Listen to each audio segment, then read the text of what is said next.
ఆంధ్ర తెలంగాణలో తక్కువ ఫీజులతో high quality results ఇస్తున్న ఏకైక సంస్థ తిరుమల్ ఐఏఎస్ ఇన్స్టిట్యూట్. తెలంగాణలో 10వ తరగతి పరీక్షల్లో గందరగోళం నెలకొంది. అధికారుల నిర్లక్ష్యం విద్యార్థులను టెన్షన్ పెట్టించింది. ప్రశ్నపత్రం మారిపోవడంతో అందరూ అయోమయానికి గురయ్యారు. ఇంతకీ ఇది ఎక్కడ జరిగింది?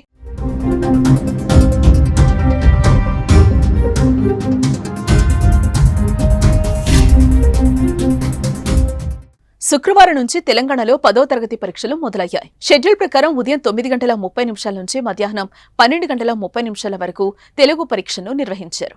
రాష్ట్ర వ్యాప్తంగా సజావుగా విద్యార్థులు పరీక్షలు రాశారు. అయితే ఓ సెంటర్లో మాత్రం దీనికి విరుద్ధంగా జరిగింది. మంచిర్యాలలోని బాయ్స్ హైస్కూల్లో తెలుగు పేపర్కు బదులు హిందీ పేపర్ను విద్యార్థులకు అందజేయడం గందరగోళానికి తెరలేచింది.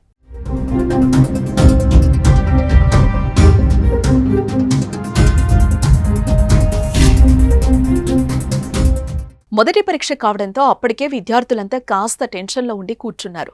తెలుగు పేపర్ కోసం వేచి చూస్తున్నారు. కానీ ఇంతలోనే ఇన్విజిలేటర్స్ చేతిలో తెలుగు పేపర్కు బదులు హిందీ పేపర్ పెట్టడంతో అంతా అవాక్కయ్యారు. విద్యార్థులు దాన్ని గుర్తించి చెప్పడంతో అధికారులు కంగుతిన్నారు. హడావిడిగా మరో పేపర్ తెప్పించడంతో దాదాపు 2 గంటల ఆలస్యంగా విద్యార్థులు పరీక్ష రాశారు. పరీక్షా సమయం పూర్తయినా విద్యార్థులు బయటకి రాకపోవడంతో ఏం జరిగిందో తల్లిదండ్రులు కాస్త ఆందోళనకు గురయ్యారు.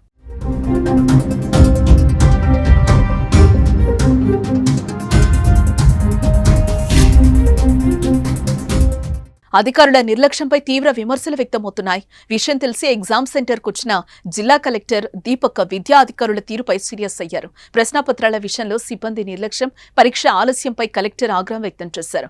ఒక ప్రశ్నాపత్రం బదులు మరో పేపర్ రావడంతో వెంటనే విచారణ జరిపి నివేదిక అందించాల్సిందిగా డీఈఓ కలెక్టర్ ఆదేశాలు జారీ చేశారు. ఈ రోజు 10వ తరగతి పరీక్షలు స్టార్ట్ అయినాయి. మా పిల్లలను 9:30కి ఎగ్జామ్ కాబట్టి 8కే తీసుకొచ్చినాం. మా పిల్లలు ఏదో అంతమందం టిఫిన్ చేసిండ్రు. కావున ఈ పేపర్ బదులు వేరే పేపర్ వచ్చింది. మా పిల్లలను 1 గంట ఇప్పుడు పేపర్ వచ్చింది. ఆ పిల్లలు ఏం తినకుంటున్నారు? మా పిల్లలకు ఏమన్నా జరిగితే మీదే అధికారులదే బాధ్యత. దీనిపై కఠినమైన చర్యలు తీసుకోవాలని మేము ప్రభుత్వానికి విన్నవించుతున్నాము.